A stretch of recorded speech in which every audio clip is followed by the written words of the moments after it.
देखो भाई, अब हमने जो टॉपिक पढ़ना है, टॉपिक का नाम है salt march and civil disobedience movement. ठीक है। गांधी जी ने इससे पहले मूवमेंट लॉन्च किया था 1920 में। मूवमेंट का नाम क्या था बोलो? Non cooperation movement. ठीक है। उसके 10 साल के बाद अगला मूवमेंट गांधी जी लॉन्च करने जा रहे हैं 1930 में। अगला मूवमेंट आएगा, नाम है civil disobedience movement. Civil disobedience. ठीक है बच्चा, ये जो सिविल डिसओबीडियंस मूवमेंट शुरू हुआ था ना, ये शुरू ही सॉल्ट मार्च के साथ हुआ था। किसके साथ स्टार्ट हुआ था? Civil disobedience movement started with, बोलो, सॉल्ट मार्च। इस सॉल्ट मार्च को डांडी मार्च भी बोलते हैं। क्या बोलते हैं? और यही हमें समझना है कि सॉल्ट मार्च क्या था, ये डांडी मार्च क्या था, और देन हम फिर पता लगेगा कि सिविल डिसोबीडियंस मूवमेंट किस तरीके से चलता है। ठीक है, क्या क्या उनकी डिमांड्स थी। और नॉन कॉपरेशन मूवमेंट के तरीके से, जैसे डिफरेंट एरियाज में अलग अलग ही मतलब समझा था लोगों ने स्वराज का, वैसे ही सिविल डिसोबीडियंस मूवमेंट भी अलग अलग रीजन में अलग अलग तरीके से ही चले। समझ गए? चलिए बच्चा जी, अब इससे पहले अगर आप आ जाएं, समझो 1928 में इंडिया में साइमन कमीशन आया था। बोलो, आया था कि नहीं आया था? साइमन कमीशन पास हुआ कि फेल हुआ? साइमन कमीशन फेल हो गया। इंडियन की डिमांड्स अभी भी स्ट्रक हैं। अंग्रेजों ने कोई ना कोई रिफॉर्म देने हैं इंडियंस को, लेकिन उन्होंने कोशिश की थी साइमन कमीशन में देने के लिए, लेकिन वो इंडियंस को पसंद नहीं आए, उन्होंने उनकी बात नहीं सुनी। ठीक है। 1929 में लाहौर सेशन हुआ था, और लाहौर सेशन में पूर्ण स्वराज इसकी भी बात की गई थी, कंप्लीट इंडिपेंडेंस, है ना, अंडर जवाहरलाल नेहरू। क्या बोला था कि भाई अब हम कंप्लीट आजादी लेंगे, ये बात हुई। अब इन्हीं सारे इवेंट्स के चलते गांधी जी अंग्रेजों के सामने अपनी 11 डिमांड्स रखते हैं। कितनी डिमांड्स? उस डिमांड्स को बोलते हैं 11 डिमांड्स ऑफ गांधी। कितनी? 11 डिमांड्स, बोलो, ऑफ गांधी। ठीक है। और अल्टीमेटम दे दिया 11 मार्च का। अल्टीमेटम वर्ड है अल्टीमेटम। अल्टीमेटम का मतलब होता है बच्चा फाइनल डेट। क्या हो गया? Final date. ठीक है जी। फॉर एग्जाम्पल मैं आपको बोलूं कि भाई जिस जिस बंदे ने भी पिकनिक जाना है, ठीक है, 2 तारीख लास्ट डेट है, 2 तारीख के बाद एनरोलमेंट्स बंद हो जाएंगी। अल्टीमेटम का मतलब हो गया लास्ट। गांधी जी ने बोला मेरी 11 डिमांड्स को मान लो। अगर आप लोगों ने मेरी 11 डिमांड्स को नहीं माना तो मैं क्या कर दूंगा? मूवमेंट लॉन्च कर दूंगा, और मूवमेंट का नाम होगा सिविल डिसओबीडियंस मूवमेंट। और इस बार बोल रहा है, पिछली बार तो हमने नॉन कॉपरेशन किया था कि हम लोगों ने आपके साथ कॉपरेट नहीं किया, कॉपरेट नहीं कर रहे थे, लेकिन इस बार डिसओबीडियंस होगा। क्या होगा? डिसओबीडियंस का मतलब होता है ओबीडियंट ना होना, कहना ना मानना। इस बार हम जो लॉज हैं, जो कानून हैं, उसको भी तोड़ेंगे। पिछली बार हमने कोई भी कानून नहीं तोड़ा, इस बार हम कानून भी तोड़ देंगे। पिछली बार तो सिर्फ प्रोटेस्ट किया था, कोई इलीगल एक्टिविटी नहीं की, लेकिन इस बार होगी सिविल डिसोबीडियंस मूवमेंट। समझ आ गया? सिविल डिसोबीडियंस मूवमेंट से पहले गांधी जी ने अंग्रेजों के सामने अपनी डिमांड्स रखी। क्या बोलते हैं? बोलो, 11 पॉइंट्स ऑफ गांधी। क्या बोलेंगे? 11 पॉइंट्स ऑफ गांधी। और अगर हमारे 11 पॉइंट्स नहीं मानेंगे तो क्या होगा? सिविल डिसोबीडियंस मूवमेंट लॉन्च कर दूंगा। अंग्रेजों ने बोला जा यार, अरे यार बड़े देखे तेरे जैसे, वो आया इधर बुढ़ा आदमी, तो किसी ने ज्यादा बात पे फोकस दिया नहीं, और गांधी जी ने सिविल डिसोबीडियंस मूवमेंट को क्या किया? लॉन्च किया। समझो। देखो भाई, Gandhi ji started his famous Dandi मार्च कब? 12 मार्च से। गांधी जी ने क्या स्टार्ट किया? फेमस दांडी मार्च। बच्चा जी, दांडी इसलिए क्योंकि गांधी जी रहते थे साबरमती आश्रम में। कहां पे रहते थे? साबरमती आश्रम मतलब गुजरात। साबरमती आश्रम कहां पे है बोलो? ठीक है, तो अपने इस साबरमती आश्रम से गांधी जी मार्च शुरू करते हैं। मार्च का मतलब होता है ट्रैवल करना, पैदल यात्रा करना। किस तरफ? दांडी की तरफ। सर दांडी क्या है? दांडी एक कोस्टल विलेज है। क्या है? कोस्टल विलेज मतलब समंदर के साथ लगने वाला एक विलेज है। डन। देखो जी, गांधी जी ने अपनी मार्च कब स्टार्ट की है? 12 मार्च को। कब की? 12 मार्च। कहां से की बोलो? साबरमती से। कहां से? टूवर्ड्स किसकी तरफ चल रहे हैं? दांडी की तरफ, अगेंस्ट द गवर्नमेंट। और ये मार्च किसके अगेंस्ट था? गवर्नमेंट के अगेंस्ट था। ठीक है। ऑन जनवरी 31, 1930, ठीक है, जनवरी का महीना था, आखिरी दिन था, गांधी जी ने एक लेटर उस वक्त के वाइसरॉय को भेजा। वाइसरॉय का मतलब होता है बच्चा इंडिया में जो सबसे बड़ा पोजीशन था गवर्नमेंट में, जिसे गवर्नर जनरल भी बोलते थे। और उस वक्त पे गवर्नर जनरल था इरविन। कौन था? इरविन था। ठीक है, तो इरविन को बोरा स्टेट किया साथ में 11 डिमांड्स। कितनी डिमांड्स? अपनी 11 डिमांड्स सामने रखी with ultimatum of 11 March. Ultimatum कितने का दे दिया बोलो? 11 मार्च। ठीक है, 11 मार्च तक मेरी बातें आप मान लो। 11। ठीक है, sum of these demands were of general interest. पर इनमें से कुछ कुछ डिमांड्स जनरल इंटरेस्ट की बात की। जनरल इंटरेस्ट का मतलब ये है कि भाई नमक के ऊपर तुम टैक्स लगाते हो, उसको कम कर दो। नमक तो सारे ही खाते हैं। एडमिनिस्ट्रेशन के ऊपर बहुत पैसा खर्चा करते हो, उसको कम कर दो, सभी का भला होगा। ठीक है, और कुछ कुछ demands were specific to the different classes. Specific to the different classes का मतलब ये है सोल्जर्स एक क्लास है, पेजेंट्स दूसरे क्लास है, ट्रेडर्स तीसरे क्लास है। तो कुछ कुछ स्पेसिफिक डिमांड्स भी थी। ठीक है, कुछ कुछ स्पेसिफिक डिमांड भी थी। फॉर एग्जांपल के लिए भाई जो इंडिया में इंडस्ट्रियलिस्ट हैं, जो इंडिया में कपड़े बना रहे हैं, तो आप लोग क्या करो, जो ब्रिटिश का सामान आ रहा है उसको कम मंगाओ, ताकि इंडिया के जो प्रोड्यूसर्स हैं, जो चीजों प्रोड्यूस कर रहे हैं, उनका सामान ज्यादा बिक जाए। तो ये पर्टिकुलरली किसके फेवर में बात की उन्होंने? इंडिया के इंडस्ट्रियलिस्ट के लिए। उसको बोलते हैं स्पेसिफिक। स्पेसिफिक मतलब स्पेशल किसी के लिए, समझ रहे हो? स्पेशल किसी के लिए। जैसे एग्जाम्पल के रूप में अभी जब हम ये क्लास कर रहे हैं, ये एक जनरल क्लास है, सभी के लिए हो रही है। मे भी आप में से किसी बंदे को समझ ना आए, तो फिर मैं उसके लिए बाद में एक और क्लास करूंगा अलग से। वो कौन सी क्लास होगी? Specific class. ठीक है जी, चलिए। तो कुछ डिमांड्स जनरल भी थी और कुछ डिमांड्स स्पेसिफिक भी थी। ठीक है, the most important of all the demands was to abolish salt tax. कौन सा टैक्स बच्चा? सारी डिमांड्स में से ना 11 डिमांड्स थी। 11 डिमांड में से सबसे इंपॉर्टेंट जो डिमांड थी गांधी जी की, वो ये बोल रहे थे कि नमक के ऊपर जो तुम टैक्सेशन करते हो ना, उसको क्या कर दो? खत्म कर दो। क्योंकि नमक एक ऐसी चीज है, उस वक्त पे मेजोरिटी ऑफ द इंडिया नमक के साथ ही खाना खाता था। चावल उबाला, डाला नमक और खा लिया।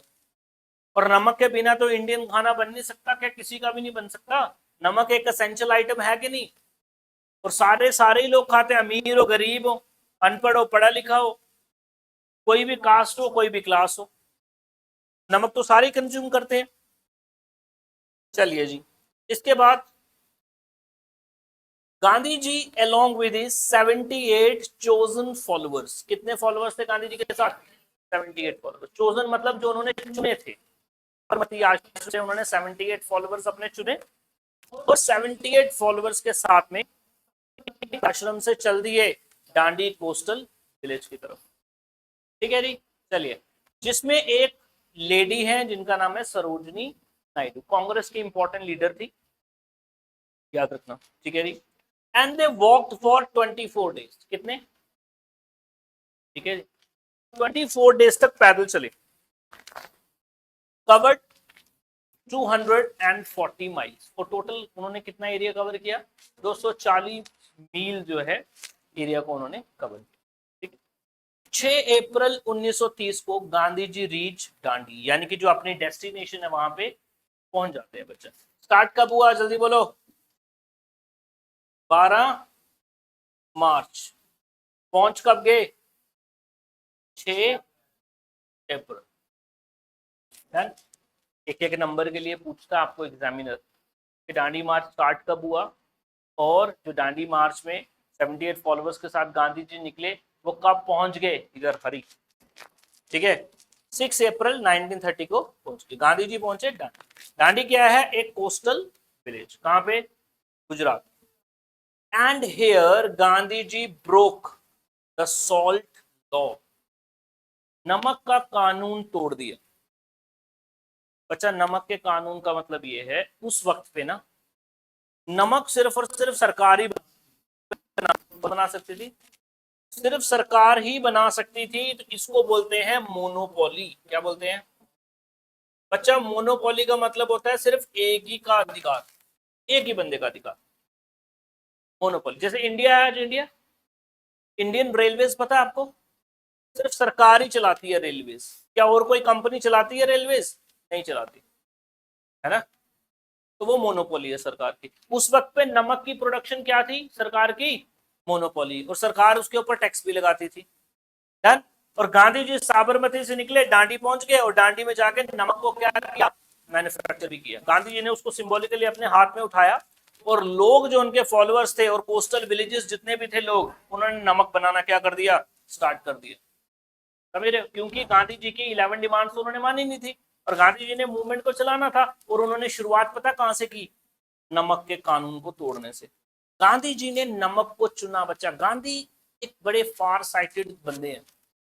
पिछली बार गांधी जी ने नॉन कॉपरेशन मूवमेंट में खिलाफत को जोड़ा था, ताकि हिंदू और मुस्लिम पॉपुलेशन एकजुट हो जाए, है ना। यहाँ पे गांधी जी ने सेम ही काम किया है। गांधी जी ने यहाँ पे मोस्ट ऑफ बेस्ट डिमांड थी ना, सबसे क्रूशियल डिमांड वो उठाई, वो थी नमक। क्योंकि बच्चा नमक एक ऐसा प्रोडक्ट था जिसको सारे ही लोग कंज्यूम करते थे, अमीर भी और गरीब भी, हिंदूज भी और मुस्लिम्स भी, अपर कास्टेस भी, लोअर कास्ट, समझ रहे हो। ये भी एक क्वेश्चन आएगा, why Gandhi ji chose salt as a symbol of non civil disobedience movement, done.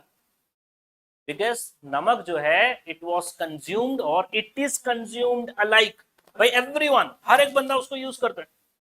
चलो भाई ठीक है, दस this is also called salt Satyagraha, very important, समझ गए। दांडी मार्च को या सिविल डिसोबीडियंस मूवमेंट को सॉल्ट सत्याग्रह भी बोलते हैं। क्वेश्चन आएगा क्यों, बोलो, क्योंकि बोलते हैं जी दांडी मार्च को सॉल्ट मार्च भी बोलते हैं, बिकॉज क्योंकि इस मार्च में गांधी जी ने ब्रोक द सॉल्ट, है ना। Earlier manufacturing salt was monopoly of the government, ठीक है, गांधी जी ने इस मोनोपोली को क्या कर दिया, ब्रेक कर दिया, और इस वजह से इसको सॉल्ट मार्च भी बोलते हैं, done. The civil disobedience movement begins, start होती है with violation of salt law, और इसी के साथ में ये मूवमेंट क्या होती है, स्टार्ट होती क्या बच्चा, जब जैसे ही पता लगता है कि गांधी जी ने दांडी में पांव रख दिया और नमक को अपने हाथ में उठाया, जितने कोस्टल विलेजेस हैं उन्होंने नमक बनाना स्टार्ट कर दिया। नमक बनाना स्टार्ट करने का मतलब है वायलेशन कर देनी कानून की, रहे हो। ये तो वो होगा ना, सरकार बनाती है नमक को, आपके पास तो अथॉरिटी नहीं ना नमक बनाने की, लेकिन अगर तुमने नमक बना दिया तो इसका मतलब क्या है, जो कानून था उसको तोड़ दिया। तो यहाँ पे वायलेशन लॉ की हुई कि नहीं हुई, लेकिन ऐसी लॉ की वायलेशन नॉन कॉपरेशन मूवमेंट में नहीं दिखती, जो कि सिविल डिसोबीडियंस मूवमेंट में दिखती है। क्वेश्चन आएगा लॉन्ग आंसर में, क्या डिफरेंस है नॉन कॉपरेशन मूवमेंट में और सिविल डिसोबीडियंस मूवमेंट में। पहला ये कि उसमें लॉ ब्रेकिंग नहीं हुई, बट इसमें लॉ ब्रेकिंग हुई। वो 1920 को चला, ये 1930 को चला, समझ गए। चलिए 11 डिमांड्स गांधी जी की थी, एक नजर आप इसको देख लो, आपके एग्जाम में तो नहीं पूछेगा। पहला, सॉल्ट टैक्स को खत्म करना, लैंड रेवेन्यू को कम करना, एक्सचेंज रेशियोज को अभी छोड़ दो। एक्सचेंज रेश का मतलब जो रुपया है और डॉलर है उसके बीच का जो रेशियो है उसको चेंज करना, ठीक है। इंडियन टेक्सटाइल को प्रोटेक्ट करना, टेक्सटाइल मतलब कपड़ा बनता है जो इंडिया में, कपड़ा बनाने की इंडस्ट्री को क्या बोलते हैं, टेक्सटाइल इंडस्ट्री। तो इंडिया का जो टैक्स को बचाओ, कैसे बचेगा वो, तुम बाहर से जो सामान मंगा रहे हो वो कम मंगाओ, क्योंकि बाहर से सामान जो बनता है वो बनता है मशीन से, और इंडिया में जो सामान बन रहा है खादी वो बन रहा है हाथ से। मशीन से बनने वाला जो सामान है वो इधर आके सस्ते में मिलता है, और यहाँ पे बन रहा है जो सामान खादी है वो महंगे में मिलता है। तो जब एक तरफ महंगा और सस्ता दोनों पड़ा है और सेम ही काम कर रहा है तो ऑफकोर्स बंदे सस्ता ही लेंगे। तो इस तरीके से पूरा वो करो। अच्छा जी, कोस्टल शिपिंग को रिजर्व करना था, enforce total prohibition, administrative cost कम करना, पॉलिटिकल प्रिजनर को रिलीज करना, ये इंपॉर्टेंट है, इसको समझ लो। भाई जितने भी इंडियन लीडर्स आप लोगों ने पकड़ के जेल में बंद करके रखे हैं, प्रिजनर्स का मतलब क्या होगा बच्चा, जो लोग जेल में, उनको क्या करो, रिलीज करो, उनको छोड़ो। इस वक्त पे बच्चा भगत सिंह भी जेल में ही है, ठीक है, इस वक्त पे भगत सिंह भी जेल में, क्योंकि उन्होंने लेजिस्लेटिव असेंबली में बॉम्ब गिरा दिया था एक,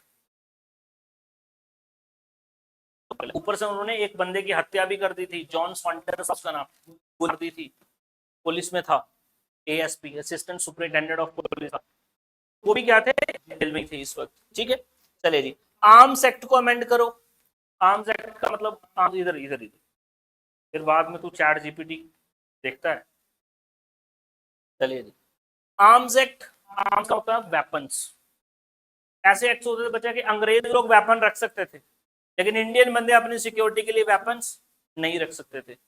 वेपन समझ गए, असला हथियार, तो ये डिस्क्रिमिनेशन तो है, उनकी जान जान, हमारी जान जान नहीं है क्या, है ना। चलिए जी, और पोस्टल रिजर्वेशन बिल आपके काम की ये चीज नहीं है, लेकिन मोटा मोटा आप समझ लो कि बोला लैंड रेवेन्यू को कम करो, जो खर्चा एडमिनिस्ट्रेशन पे उसको कम करो, नमक पे जो टैक्स लगा रहे हो उसको खत्म कर दो पूरा का पूरा, आर्म्स एक्ट जो है उसमें भी चेंजेस लेके आओ, और पॉलिटिकल प्रिजनर्स को क्या कर दो, बोलो क्या करना है, फांसी देनी है, क्या करना, पॉलिटिकल प्रिजनर्स को आजाद करना है भाई, उनको छोड़ना है, जेल में से बाहर निकालना है, ठीक है। अब इसी के साथ छोटा सा आप ये भी समझ ले कि गांधी जी ने सॉल्ट ही क्यों चुना एक सिंबल सिविल डिसोबीडियंस मूवमेंट में। Why did Gandhi ji chose salt as a symbol of civil disobedience movement, ठीक है जी, because salt was something consumed by the rich and the poor alike. Alike का मतलब एक ही जैसा, गरीब आदमी वैसे ही खाता है उसको, अमीर आदमी भी उतना ही उसको खाता है, ठीक है। And it was one of the most essential items of food, and it is one of the most essential item of food as well, है कि नहीं, सबसे इंपॉर्टेंट, कुछ ना भी हो तो नमक के साथ तो खाना खाया जाता है। Government had monopoly over the production of salt, salt की प्रोडक्शन पे, सॉल्ट की मैन्युफैक्चरिंग पे किसकी मोनोपोली थी, गवर्नमेंट की, यानी कि सिर्फ गवर्नमेंट ही बना सकती थी, चलिए, and government charge heavy tax from, इस वजह से गांधी जी ने नमक को ही चुना एज मूवमेंट, ताकि अमीर और सारे के लोग जो है उनको इस सिविल डिसोबीडियंस मूवमेंट में शामिल किया जाए। देख लोगे 2 नंबर के लिए। चलिए भाई, तो ये हो गया हमारा सॉल्ट मार्च, दांडी मार्च, और आपका सॉल्ट सत्याग्रह, और इसी के साथ सिविल डिसोबीडियंस मूवमेंट स्टार्ट होता है। शॉर्ट आंसर इसमें आ जाएगा कि गांधी जी ने नमक को ही क्यों चुना एज ए सिंबल, आपको पता होगा कि नमक को ही क्यों चुना। डन। कल हम देखेंगे और सिविल डिसोबीडियंस मूवमेंट किस तरीके से बढ़ती है, अलग अलग सोशल ग्रुप्स किस तरीके से पार्टिसिपेट करते हैं, और अलग अलग लोगों के अलग अलग एस्पायरेशंस इसमें भी होते हैं। ठीक है, थैंक यू।